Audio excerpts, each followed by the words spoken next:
اور دشمن کا پیغام آیا کہ ہتھیار ڈال دو، تو اس وقت اپنی ماں جس کا نام اسما بنت ابی بکر ہے، 90 سال کی عمر ہے، آنکھوں کی بینائی چلی گئی، اور اس حالت میں سہارا عبداللہ بن زبیر بیٹا ہے، سہارے کی ضرورت، بڑھاپے کی لاٹھی ہے۔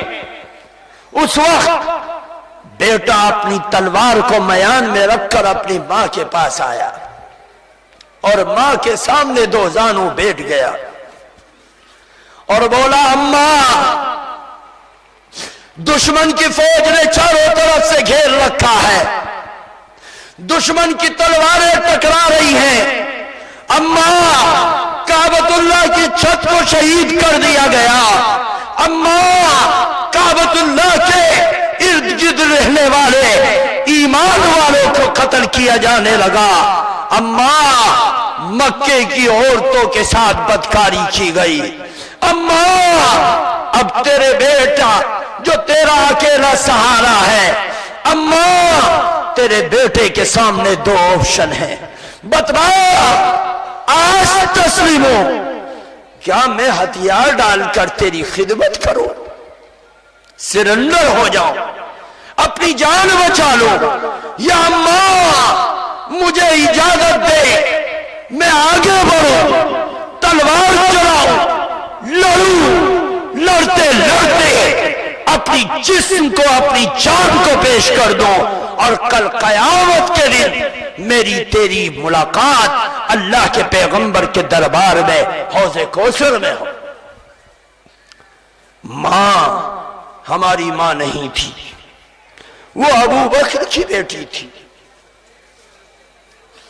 وہ ابو بکر کی بیٹی تھی، وہ نبی کی سپاہی تھی، وہ ماں آگے بڑھی اور بیٹے کو گلے سے لگایا اور بولی، اے بیٹا سن، میں کل کو یہ طعنہ برداشت نہیں کر سکتی کہ اسما تیرے بیٹے نے موت کی خوف سے ہتھیار ڈال دیا، نہیں، جا،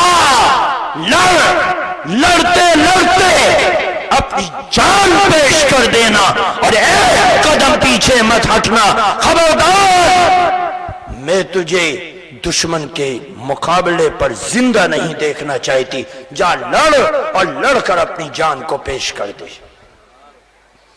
عبداللہ بن زبیر آئے، لڑتے لڑتے اپنی جان کو پیش کر دیا، کیونکہ اکیلے تھے کئی ہزار کے سامنے۔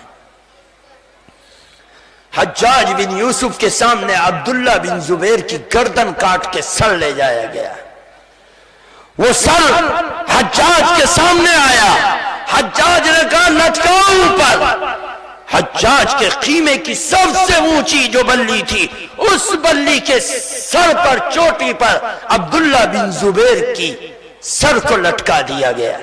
یہ دنیا کا سب سے بڑا عالم، آج اس کے بال بکھرے ہیں، آج اس کے چہرے پر زخم ہے، آج اس کی داڑھی لال ہے، آج اس کی گردن کٹ گئی ہے، آج اس کا دھڑ کہیں اور ہے اور سر لٹکا ہے۔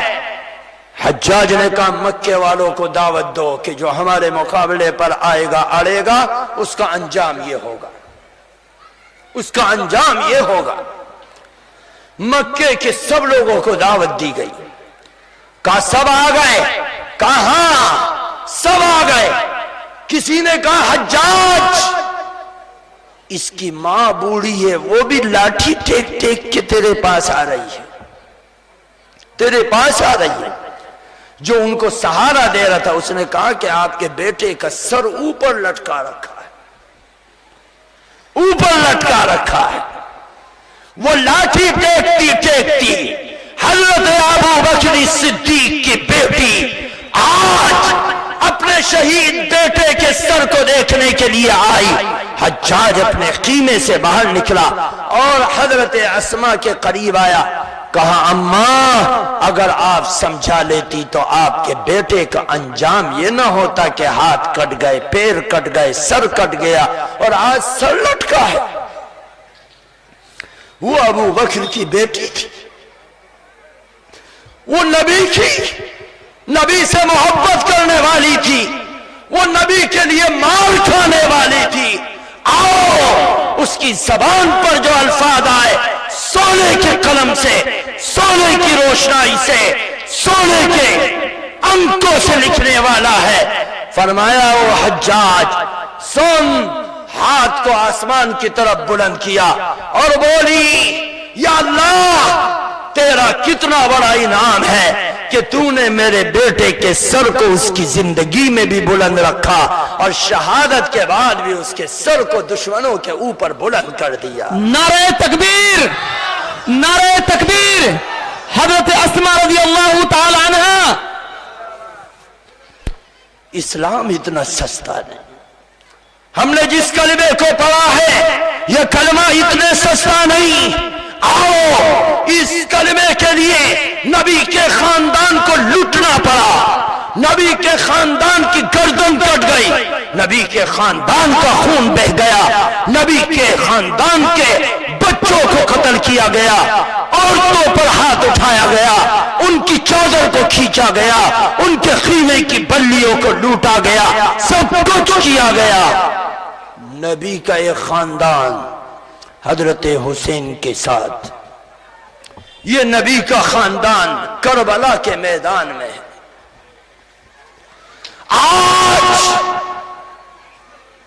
وہ حسن کا بھائی حسین جس کے ایک چیخ کو سن کر نبی تڑپ گئے تھے، غزوے میں ہے، پانی ختم ہو گیا، پیچھے سے آواز آئی بچوں کے رونے کی، آپ خیمے میں پیچھے گئے اور کہا کون کون کون؟ بیٹی نے کہا آپ کا نواسا پانی کے قطروں کے لیے تڑپ رہا ہے۔ آپ نے کہا لاؤ میرے پاس لاؤ، وہ آپ کی گود میں آیا، آپ نے اپنی زبان مبارک کو ان کے دہن مبارک کے اندر منہ میں ڈال دیا اور کہا میرے نواسے اس زبان کے تھوک کو چاٹتا ہے۔ آج نبی کے مبارک منہ کا کی زبان نبی کے نواسے کے منہ میں ہے۔ لاؤ قدرت نے ایسا منظر کبھی نہ دکھلایا کہ آج نبی اپنے نواسے کے لیے تڑپ رہے ہیں۔ آج یہ بھوکے پیاسے رہنے والے کربلا کے میدان میں دشمن کیا بولتا ہے؟ دشمن کہتا ہے ایک آپشن ہے اس کو مان لو۔ کہا کیا یزید کی بیعت کو قبول کر لو۔ کہا یزید کی فس کے سامنے سر نہیں جھکا کرتا، فس کے سامنے سر نہیں جھکتا، چھوڑ دو میرے راستے کو۔ دشمن نے کہا گردن نپے گی، لڑائی ہوگی، تلوار فیصلہ کرے گی۔ کہا چھوڑ دو میرے راستے کو، مسلمانوں کا قتل مت کرو۔ کہا ہم نہیں جانتے، یزید کی بیعت کو قبول کر لو، بس اور کچھ نہیں چاہیے۔ کیول ان کا ایک مطالبہ تھا، ہم ہوتے اپنی جان کو بچانے کے لیے کر لیتے، لیکن نہیں، حسین نے اپنے خون کے قطروں سے لکھ کر دے دیا اے لوگوں، جھوٹ کے سامنے کبھی سر نہ جھکانا۔ اور آج نبی کے نواسے کا، فاطمہ کے لخت جگر کا، علی کے بیٹے کا اور جنت کے نوجوانوں کے سردار کا اگر سر جھک گیا تو قیامت تک کسی محدث، مفسر، فقیہ، مولوی، شیخ، مربی، مرشد، مجاہد، کسی عابد و زاہد کا سر بلند نہیں ہو سکتا۔ کہا لڑائی ہوگی، کہا لڑو۔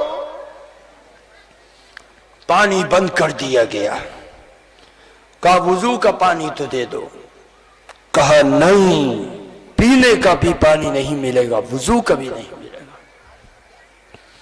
پانی نہیں ملتا، پانی بند کر دیا۔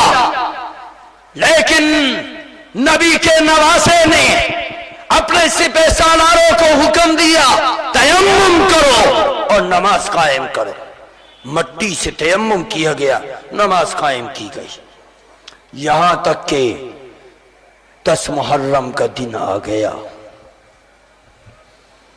اب تلواریں تیز ہو گئی، دھار بن گئی، دشمن سامنے آ کر ڈٹ گیا، اور نبی کا خاندان حضرت امام حسین نے لشکر کو ترتیب دیا۔ ترتیب دے کر یہ لشکر لڑ رہا ہے، لڑتے لڑتے ظہر کی نماز کا وقت آ گیا۔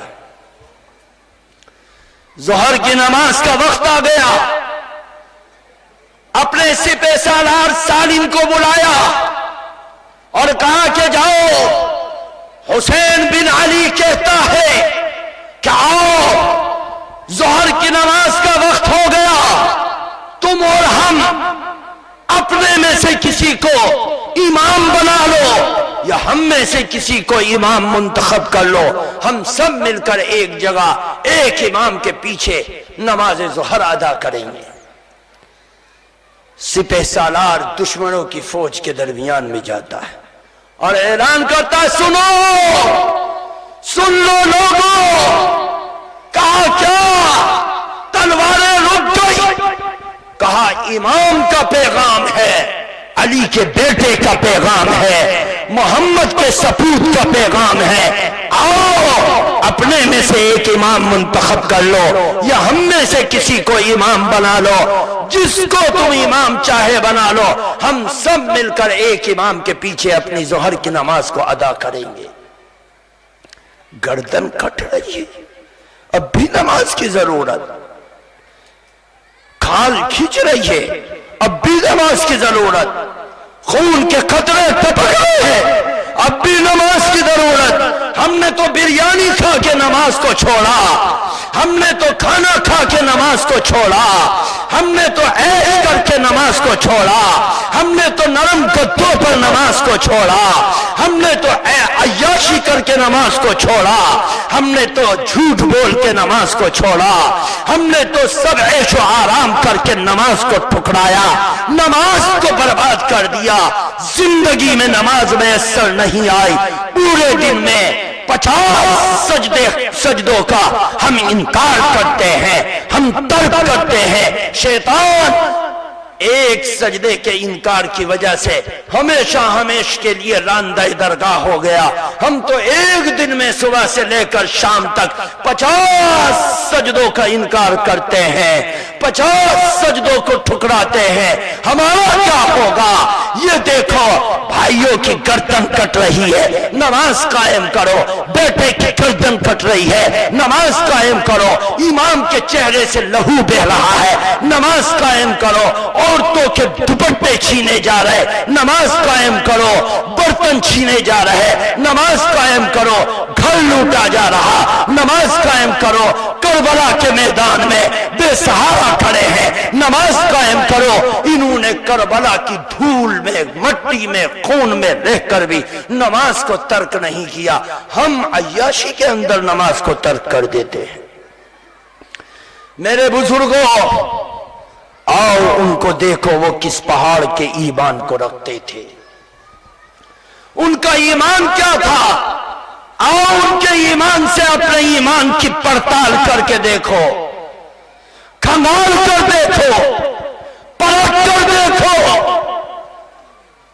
جب دشمن نے نماز کی اجازت نہ دی، کہا نماز بھی پڑھنے نہیں دیں گے،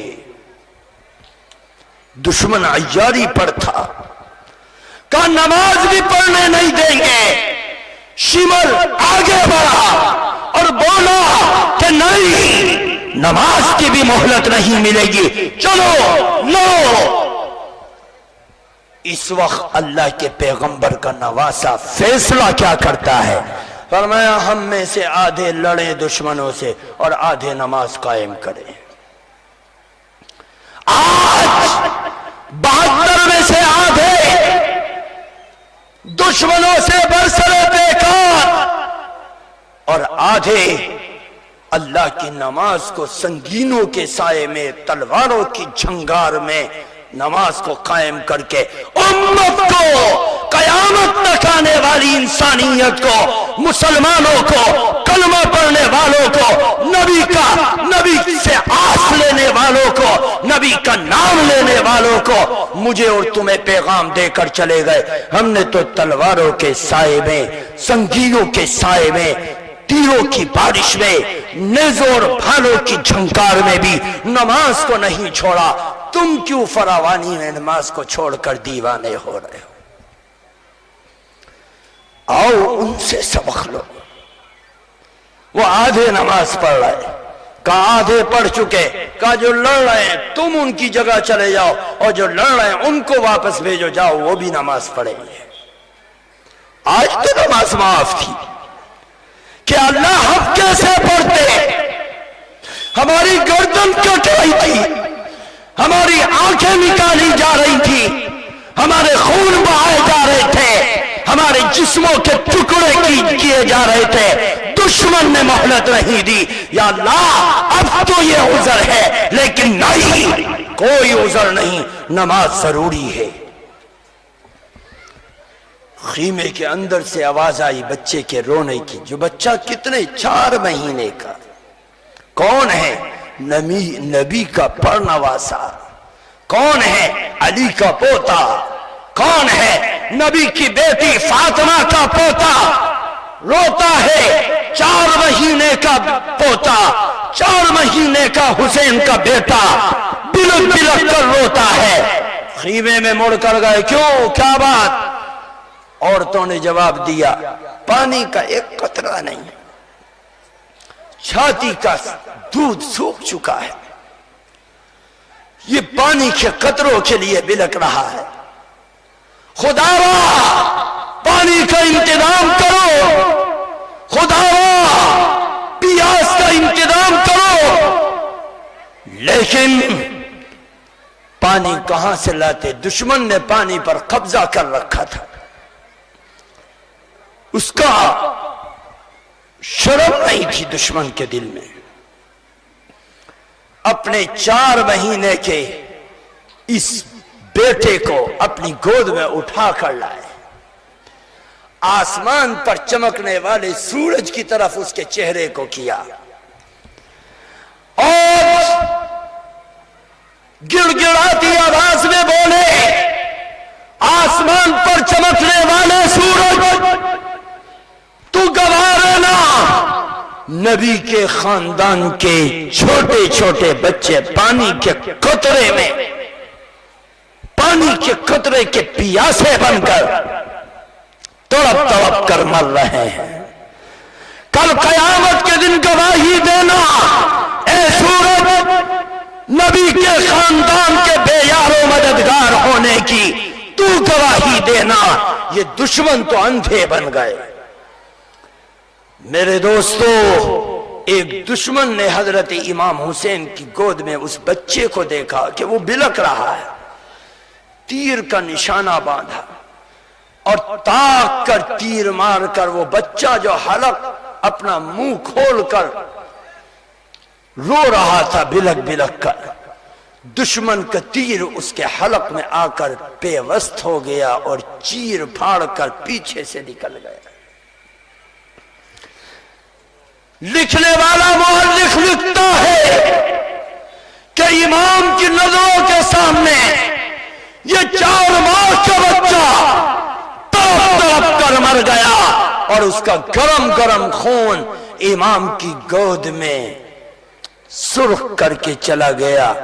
کہا لو پکڑو، اس نے بھی اپنے نبی کی ناموس اور حقانیت پر ڈٹ کر اپنی جان کو پیش کر دیا۔ مجھے بتلاؤ میری زندگی کی نمازیں، میرے سجدے، میرے رکوع، میری تلاوت، میرا ایمان، میرا اسلام اس قابل ہے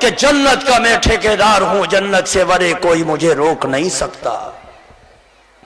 اگر جنت اتنی سستی ہوتی تو حسین کے جسم کے ٹکڑے ٹکڑے نہ ہوتے. حسین کی آنکھوں کے سامنے بھائیوں کی گردنیں کٹ رہی ہیں, حسین کی آنکھوں کے سامنے بھتیجوں کی گردنیں کٹ رہی, حسین کی آنکھوں کے سامنے بیٹوں کی گردنیں کٹ رہی, اور سب کچھ ہو گیا. کیوں؟ امت کو رہتی دنیا تک بتلانا تھا ایمان اور جنت اتنی سستی نہیں جتنا سستا ہم نے سمجھا ہے. میرے بزرگوں, اس بات کو یاد رکھو کہ آج